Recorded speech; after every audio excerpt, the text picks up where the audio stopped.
What up? What up? What up? Y'all gotta forgive my green screen right now. The sun is coming through, so it's looking a little hazy. I haven't exactly mastered how to fix that just yet.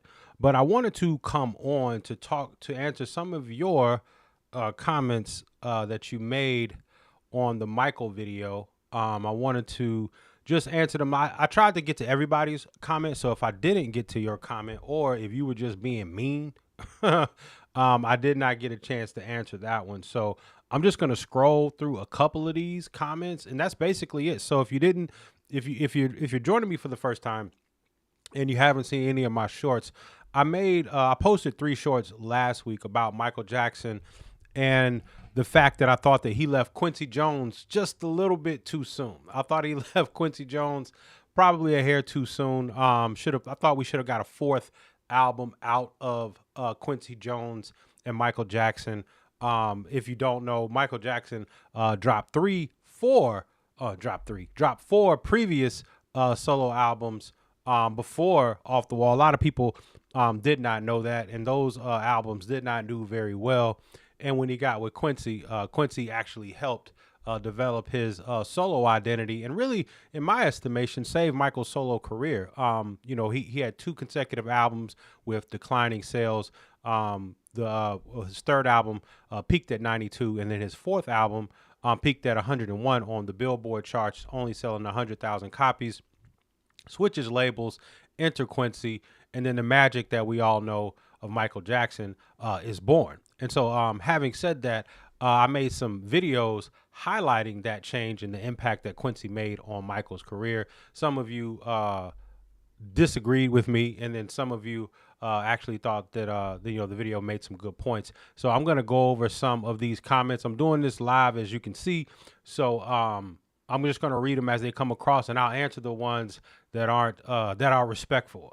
So it says my man Arthur Duke says Quincy was like a professor in the school of Michael, and did and my- oh I'm sorry. Quincy was like a professor in the school of music. Michael did learn under Quincy, and he got what he needed, and then departed and further mastered his craft. Um, and I said that, and my response was basically yes. Michael proved that he could have some success, but there was a significant drop off in greatness, and I think that that still holds true, right? Michael proved that he could have some success, but most, if not, I would even say like 95, maybe 97, if we're going to put an arbitrary high number on that. Most of his success stood on the shoulders of Bad, Thriller, and Off the Wall, right? And I think that's exemplified by the single sales, right? So, or the single performance. He only had, I believe, one or two number one singles after that, right? It was Black or White was the next number one single, but it quickly fell, right? And before that, on Bad, he had 5 number one singles released off of the Bad album. It's the only album to ever have 5 number one singles. And then after which, Dangerous only had one number one single, which was Black or White. And I don't think anyone plays. I've yet to find anyone to say, "Hey, play that Black or White, please, please, please put that Black or White on." No one says put on Black or White. No one says, put on Keep It in the Closet. And mind you, these are songs that I like. They are good songs. They are not great songs. And I think that Michael had probably one more pocket of greatness as it relates to music, and that was Remember the Time, right? Remember the Time was a great song. It was quintessential Michael. It was plucked out of that, probably, it could have fit somewhere in that Quincy Jones era. It felt like great Mike. It was great Mike. But there was no other moments like that. There was nothing else like that. Like that the Black or White video was not a great video. It was a good video. It wasn't great. It was mad long. It was 10 minutes. He was grabbing his nuts, like it really grabbing his nuts. It was weird, and then he was turned into a panther, and it was just and then they had other people morphing. I think it was the first time they used CGI, and then they did this big huge rollout, right? It was shown, I believe, in over 27 countries across the world. And yes, the album sold well, but I believe that that was just a function of Sony's push and their $15 to $30 million budget to promote the album, right? The Bad album was more off merit, was more off the songs. And how do we know that? Because they had 5 #1 songs, right? 5. And you could say, well, they pushed those songs to #1. Well, why wouldn't they just push the Dangerous songs to #1? And we obviously know what Thriller did. And so what Quincy did on Bad was more of an extension of what he did off Thriller. Now, some would even say, some would say that Bad it wasn't a disappointment, right? It's the second greatest selling album of all time. But at the same, but in that space, you have 5 #1 singles, right? 5. And so with Dangerous, I just don't think that. This is reflected right in the single sales, and now they pushed that album, I believe, to do very well, and it did very well. And remember, Dangerous is not a bad album. It is not bad. It is not Thriller. It is not Off the Wall. Let's scroll. Remember the Time, You Are Not Alone, You Rock My World were all hits. This is my man. Generation Holdings. Remember That Time was a hit. You Are Not Alone was a hit. You Rock My World was not a hit. I like You Rock My World, but You Rock My World was not a hit. Butterflies was probably a little bit more of a better record. That you can, if you want to push Butterflies into the greatness category, I think you can do that. I think you can push Butterflies into that greatness category. I like that. I like Heaven Can Wait. That was one of my favorite songs off that album. And so what's happening here is, I think a lot of you are, and I'm gonna say it. I could be wrong, but I think a lot of you are not removing your fandom from your assessment of Michael, right? The Invincible album was not great. History was definitely not great. And Dangerous was not. They were all just good albums, right? They were all good albums. But You Rock My World, I thought was a good video. I enjoyed it. When I first saw it, I thought it was super great because I've been waiting for Michael to come back out for so long. But really, You Rock My World was just warmed over Smooth Criminal. Not as good as Smooth Criminal. The dancing wasn't as great as Smooth Criminal. And yes, you put in Chris Tucker, but it felt like what they started doing with Mike. And you could say, whatever. It felt just a little gimmicky, right? I mean, you got Michael Jordan in the Jam video. You got Eddie Murphy, Magic Johnson, Iman, all in the Remember the Time video. And then in You Rock My World, you have Chris Tucker.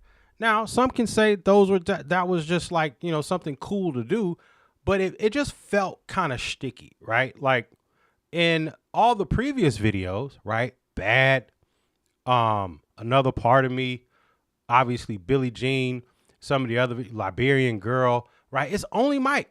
You know what I mean? Don't Stop Till You Get Enough. It's only Mike. And then they started, to me, going into some of the tricks that labels do in order to try to push up engagement, right? Oh, we got Michael and Eddie we got Eddie and Magic Johnson in the video. And it was a good video. It was a great video. It was one of Michael's greatest videos. But Bad didn't need that. Bad didn't need Eddie Murphy cameo. Okay? Thriller didn't need Naomi Campbell in the video. They had Ola Ray, little known Playboy playmate Ola Ray. But Thriller didn't need that. They didn't need the bag of tricks. Michael was the whole bag and the tricks. And as you got deeper into some of these other projects, it just felt like they were more trying to put together some sort of they were borrowing, if you will, or co-opting, maybe some other of the greats artists of their audience, and trying to create a moment as opposed to letting the music stand on its own.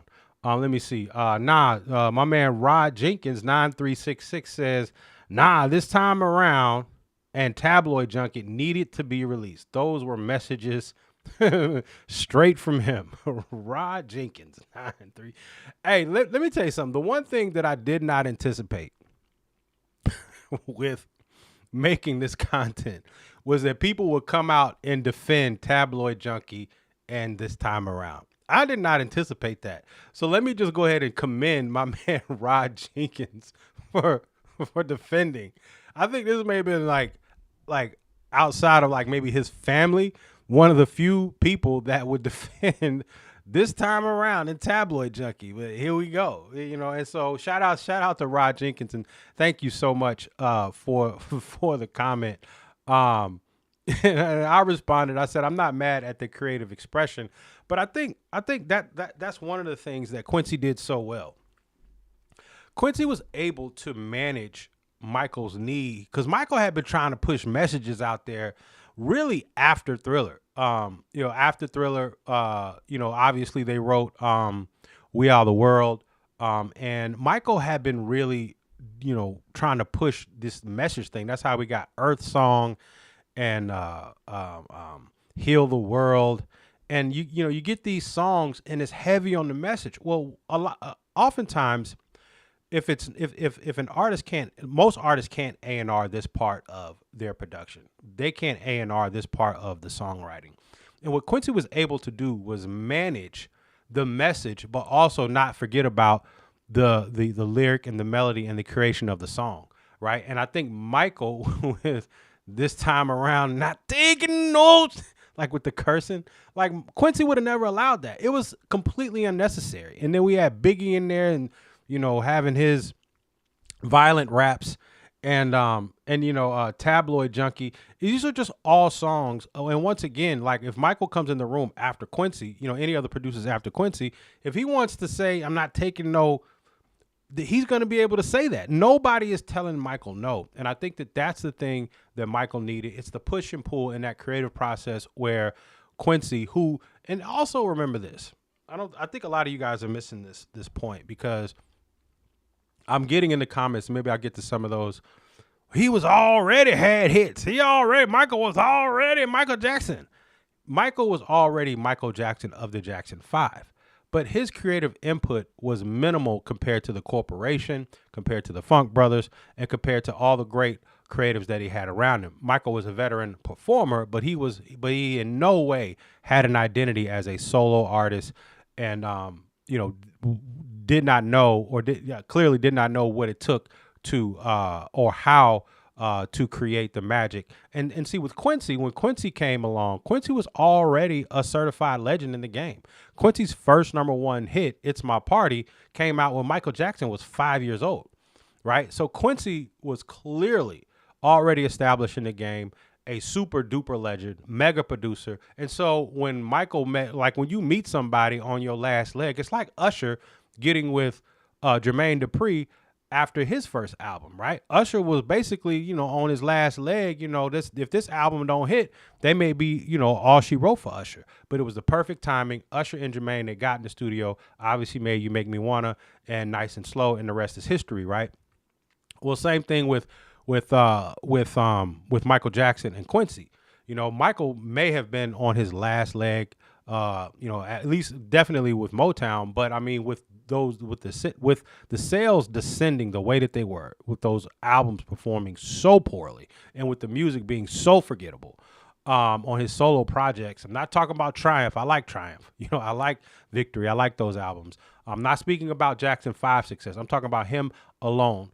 Quincy, when he came along, Quincy was the creative superior. He was the guy that was directing. And if you look at how Quincy, managed Michael and his creativity, right? Think about this, right? Off the Wall, first album they did together. Michael wrote 3 songs of the 9. Well, 10. There's a 10 songs. He wrote 3 songs of the 10. That's pretty good, right? And then on Thriller, Michael wrote 4 songs, right? Again, Quincy managing, harnessing this kid's greatness, seeing the magic slowly develop, how to create a record, how to deliver lyric and melody, how to execute, just hits, not vocally. Michael was always a master vocalist, and he was always a genius. It's just, how do you cultivate that genius, right? How do you, it is Phil Jackson, if you will, and Michael Jordan, getting him to reach that pinnacle, getting him to trust his teammates, if you will. This is Quincy Jones is coaching, and maybe it's more Quincy Jones, maybe it's more Michael Jordan and Dean Smith. Excuse me. Anyway, having said that, but on Thriller, 4 songs, and then the coup de grace, right? The on Bad, Michael wrote all but 2 songs and was involved in a lot of the production part of it, right? 9 of 11 songs Michael was a part of creating. right? And that is all by now. Having said that though, right? Michael wrote 66 songs, recorded 33, wanted to put out a triple disc. Again, the magic of Quincy, getting it down to that tight 11, right? And so that is the magic of Quincy. It's also, and I referenced this in my video with Michael Jackson left Quincy too soon.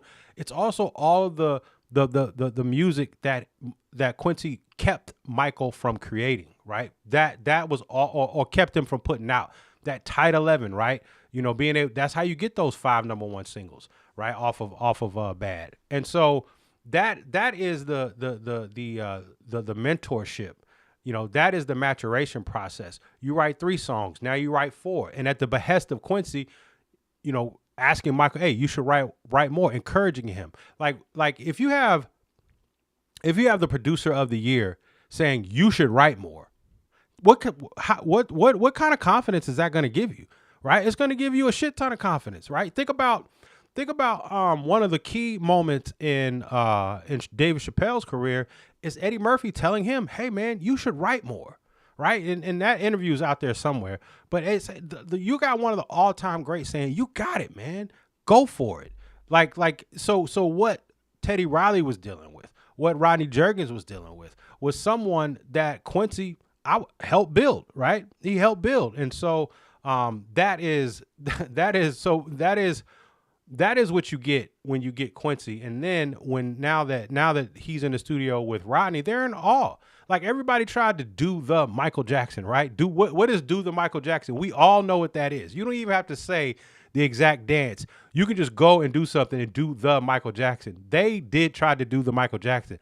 I doubt Quincy ever tried to do any Michael Jackson dance because he was the superior in the room, right? So it's that dynamic that's going on that gave you the greatness, but also allowed for Michael Jackson's creativity probably to run a little bit too wild with this time around in Tabloid Junkie. But shout out to Rod Jenkins for defending those records. My man Dave Rogers said, moral of the story, Quincy kept Michael in check to be at the top. I think that is the moral of the story. Quincy keeping Michael in check, but while also encouraging him and Michael being the willing student. You cannot undervalue or you cannot understate how much it matters to have a willing student, right? Because when you have a willing student, when you have somebody that's willing to damn listen, it just makes you as a teacher want to pour everything that you have into that student. And so he had a genius student with a genius teacher. Let's see let's see what else we got. My man Stephen Harris said, I agree with you. But remember the time and Keep It in the Closet was a Teddy Riley production, was cool, and Tabloid Junkie was a Jam and Lewis production, who are great producers. Quincy put teams together to get the best results. Michael's music changed for the worse. Man, worse is such a harsh adjective. I would just say that it was different. Like the hits just weren't there. That the magic just wasn't there. Let's see. My man M.A. Marshall says, hindsight is 2020. There is a lot missing from this. FYI, I have Back on the Block. I was trying to figure out when I first read that comment, I was like, what is the Back on the what is that? But it's Quincy's solo album, Back on the Block, which I wish Michael would have been on. Back on the Block could have used Michael, but hey, we got Secret Garden out of it, and we got Feels Like Another One. I think Feels Like Another One was on there with Quincy, if I'm not mistaken. I'm sorry, with Big Daddy Kane. Anyway, having said that, yes, well, hindsight is not 2020, right? Because they had already made history. So in the moment, you probably don't leave the guy where you have the biggest selling album, or the second biggest, the number 1 and number 2 biggest selling albums of all time. You probably try to run that back. That happened in the moment, right? And Michael going with Teddy, on that second album, on his 8th album, it just, it probably wasn't the move. And you can say, oh, well, it sold 30 million records. It did, but it didn't get the return on investment. The money that was invested to get that album to 30 million, they might have broke even. Trying to push it there. Push it there. Let's see. Here we go. Let's look at Trey. Trey Braun 345 says, "Who is you? MJ was a kid with no creative control. The albums he did as a kid, Dangerous and History, all went diamond and did 20 and 30 million plus on sales after Quincy left as well. And the reason it didn't do more was because of the accusations in the 90s. And then he just keeps on more words. But that's the gist of what he was saying. And I think he actually brings up some very valid points, right? He says that, these albums went on to do some pretty good numbers. And he was a kid with no creative control.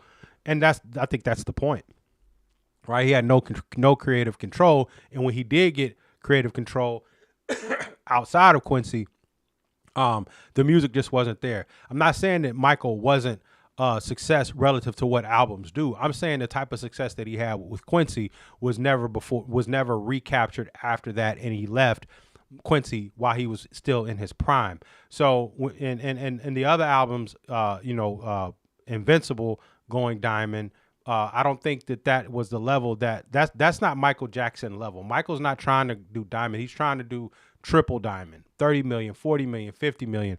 That's the level that we were looking for from Michael with Quincy, and we just didn't get that. And in addition to that, we just didn't get the quality of music, right? You only whenever somebody plays a Michael Jackson song, 9 times out of 10, it's going to come off the albums that came from Quincy. It's going to come from Off the Wall. It's going to come from Thriller, and it's going to come from Bad. People who make a living impersonating Michael Jackson, they're not doing You Rock My World, right? Michael Jackson impersonators, they aren't doing Dangerous. They're not doing Jam. They're doing Billie Jean. They're doing Thriller.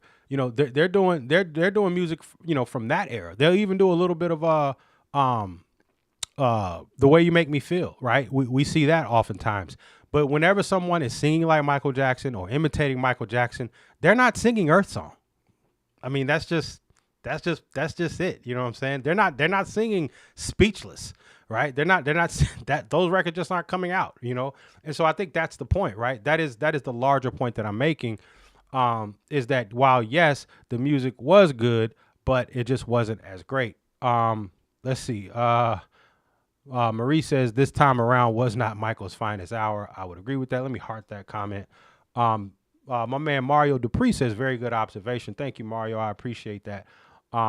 Let's see. Quincy won with the intro. Okay. Marley Turner, 787. Marley Turner says Quincy won with the intro, to Don't Stop Till You Get Enough. But he also wanted to cut Billie Jean intro and wanted to change the name to Not My Lover, because of Billie Jean King, the tennis player. So I guess you're intimating that Quincy could have made some mistakes, I guess is what you're saying. But he didn't. I think that's the whole thing. He didn't. So he didn't cut Billie Jean, right? He cut other songs, right? They said that they wrote 800. They got it down to 9, and then Quincy cut 5 songs and then added 4 more. That's how you got Human Nature, PYT, and a couple other songs. So he didn't. And I think that's the point. Quincy's not going to bat 1,000, but he bat damn near 1,000 on these 30 songs that they released, right? They released 10 on Off the Wall, 9 on Thriller, and then 11 on Bad. He made the right call each and every time, right? And there was some push and pull there. We know Smooth Criminal almost didn't make it, but it did. And that's the point. That's the genius of Quincy, even though the push and the pull, right? Well, I'm not saying that Michael's voice wasn't heard in the room. What I am saying is that Quincy had the ultimate power as it relates to, or the ultimate decision making, if you will, in the creative process, and it worked. All right, let's see. Sherry Brown, or Cherie Brown, says, I agree with most of this, but to be fair, MJ was very young during his previous solo efforts. His sound evolved and got better as he got older. I have no rebuttal here. I agree with that. Michael was very young on those first 4 albums. I believe his maturity along with Quincy did help. So that's actually a good point. Angel Thinks Fire says Michael Jackson's the greatest artist and performer of all time. No argument there. Let's see. Bunkalawalade. If I messed that up, my bad. My bad, fam. Quincy did what he could after the Bad album. Quincy did what he could after Bad album. MJ could do his music himself. He had learned all he could, and I guess you meant Invisible album was great. Black or White was better than some of the songs on the Bad album. Quincy, so God used Quincy for MJ, and it was time for MJ to do his thing. So I'm gonna say unequivocally that Black or White is not better than any song on the Bad album, and normally I would leave that up for debate, but I'm not. That's the Black or White Black or White is not better than any song on the Bad album, and maybe it was time for maybe a fourth album would have been too much between those two, but that's just that's something we can just all maybe just fantasize a little bit about. Johnny Jackson says, "Damn, I hate to agree, but it's true." All right. Let's see. King Def says, I noticed that you didn't mention Superb Jackson's produced album like Destiny and especially Triumph, which is actually superior to Off the Wall in my opinion. I'm not going to argue with your opinion because that's your opinion, but I'm speaking strictly about, his solo career, not the work that he did with his brothers, which was good. Jackie Jackson produced a lot of that. Jackie Jackson and Jermaine Jackson, underrated producers. Just in the music business overall, good songwriters, and good decent musicians, Jackie and Jermaine. So I did enjoy a lot of those records on Destiny's. Obviously, the Shake Your Body. I love that one. I think that's the name of that record. It may not be, but let's dance, let's shout, shake your body down to the ground. Blame It on the Boogie is an awesome record. And so yes. Oh, and one of the records that I really love is Everybody. I love that song. Everybody get down on the floor. So you don't understand. I'm a Michael fan. Crazy part, all of these songs you naming are great songs. My man Tahan Webster.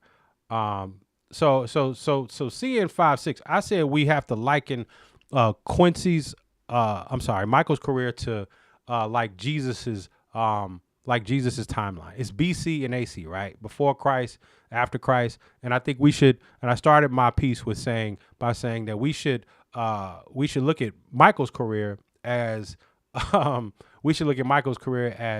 BQ, AQ, before Quincy, after Quincy. They said, don't say that nobody's like Jesus. Not saying Michael's like Jesus, just simply saying the timeline is similar. The world was different before Quincy came, and it was different after Quincy, after he started working with Quincy. VZ says, this really sounds blasphemous, but there's a lot of truth to that as well. This opinion isn't necessarily a knock on Michael because it's true for a lot of artists in music other than Prince. Look at the Beatles without George Martin. They were still great, but that is great if they were, but not as great if they were with him. You can go on and on. Off the top of my head, hey, look at Nirvana without Butch, Janet Jackson without Jam and Lewis, Ice Cube without Dre. They all made great music, but it wasn't quite the same. These are all pretty solid takes, especially Janet without Jam and Lewis. Obviously, that was like one of the all-time great collaborations there. I'm not really that familiar with Butch and Nirvana, but VZ, this is a great comment, fantastic comment. Thank you for checking in. Let's see what else we got. My man Ed Brunson says, this time around is a pretty decent track. Again, another defender of this time around. Hey, shout out to y'all, man. But he says, but Earth Song is hot garbage. I said what I said. Earth Song taking a big hit. That's just another message song where Michael, I think, forgot about the hit, right? And just it got big and all that yelling at the end, and the wind blowing. The song actually, the video won a Grammy, but the song did not. Okay. Hey, to me, to my man Ron O'Neal. What's up, pimpin'? What's happening, homeboy? Okay, pinky ring in the air. Hey, to me, his best was Off the Wall. That wasn't for the mass audience. That was more R&B. He's like Bobby Slayer, music, whatever form of music someone is doing. but might think we'll try to talk. Hey, I don't know. It got fragmented after that. I'm not gonna read that. Okay. Irina says, dude, you're lost. Dangerous and History albums are legendary, iconic albums. You're forgetting that MJ was a prolific writer, and many of the songs on the Bad and Thriller album he wrote. Do you have any idea how huge Black or White, Heal the World, Remember the Time, and Jam was? They don't care about us. Scream, you are not alone. I could go on. You did go on. These albums were imperative to his music career. They are imperative to the story. I'm not sure how imperative they are to the ultimate success that Michael had in those 3 years with Quincy. Clearly, Black or White, it did go number one. I actually like all of these songs. They're just not as good as the songs that he made with Quincy. I mean, I like Heal the World. I like They Don't Care About Us. I love Scream. These are all songs that I really like. And I think you guys I hope that I'm articulating this correctly. I don't dislike the music after. I'm just simply saying it is not at the level or quality or the magic that he had with Quincy. That's all I'm saying. So I hope that I'm articulating that in a way that you guys are understanding that I'm a Michael fan, but I'm separated. It's like this. Drake is the greatest rapper of all time. Tupac is my favorite. I can separate the two. I love them both, but Tupac is my favorite my favorite rapper of all time. But there's just not anybody better than Drake at doing hip hop at all. And the numbers reflect that. I can say that the music that Quincy did with Michael is the greatest music. The numbers reflect that. And again, the records that are being played still to this day reflect that. I like Black or White. I don't play it. I ain't played Black or White probably in 25 years, maybe longer. I haven't played Heal the World in probably the same amount of time. I definitely ain't played Jam. I mean, what are you gonna do when you turn Jam on? Like, what's the vibe? Like, chicka chicka chicka bang. Like, what are you doing? Are you riding in the whip? Are you cleaning in the house? What is the vibe for Jam? What is the vibe? Tell me the vibe. Remember the Time is a vibe, but what's the vibe for Jam? What's the vibe? When do you put on Heal the World? At what time? Like, were you at the family reunion? Were you about to hit the club? When you're leaving the club? When you're having a girl come over? At what moment is the right moment for Heal the World? I just want let me know. You know what I'm saying? Because I have lots of records. Okay, through Off the Wall to Lady in My Life. To Billie Jean. Like there's all types of, Baby Be Mine, shout out Rod Temperton, so yeah, I just don't know what you like. If you like those songs better, I'm not arguing that, but to argue that those songs are, that they compare in a competitive way to what he did with Quincy, those other three albums I just don't think there's a lot of logic based in that. Another person says, B North says, why did you just compare him to Jesus? That's blasphemous. As I just said, I didn't do that. Lem He-Man, I guess, says, horrible take. Okay, I can accept that. You don't have to agree with what I'm saying. It's my take. You can make a response video saying how bad mine was. So anyway, I just wanted to do this video or do this live real quick to talk to, just to answer some of them. My man says Jam is the shit. You listen to that at the crib alone. What up, LA? My man, LA FSUATL. What's happening? That's funny. Yeah, I guess you could, man. I guess you could. I guess you could do that, man. But that's not something that I would do. And so anyway, I just wanted to touch base with you guys and go through some of these comments and just answer them all live for you to expound on them. I just posted some new videos about the Grammys. You can check those out. My thoughts on, the Jacksons. In doing this, I discovered that the Jackson 5 never had a Grammy. They never won a Grammy. It's completely bizarre to me. And I'm not talking about this lifetime achievement Grammy that they where you need a walker to go up there and get. I'm talking about oh my man Trav, what it do, man? My man Trav is in the building. Oh yeah. so I discovered that they okay, didn't have a Grammy. And so anyway, I did a video on those. You can check that out. I will be back tomorrow with another live and some more content. Thank you guys for checking in with me. Forgive the background. I'm in a room where the sun is coming through, so my green screen is not working in tip-top quality. So thank you guys for showing up, and I appreciate you, man. Peace.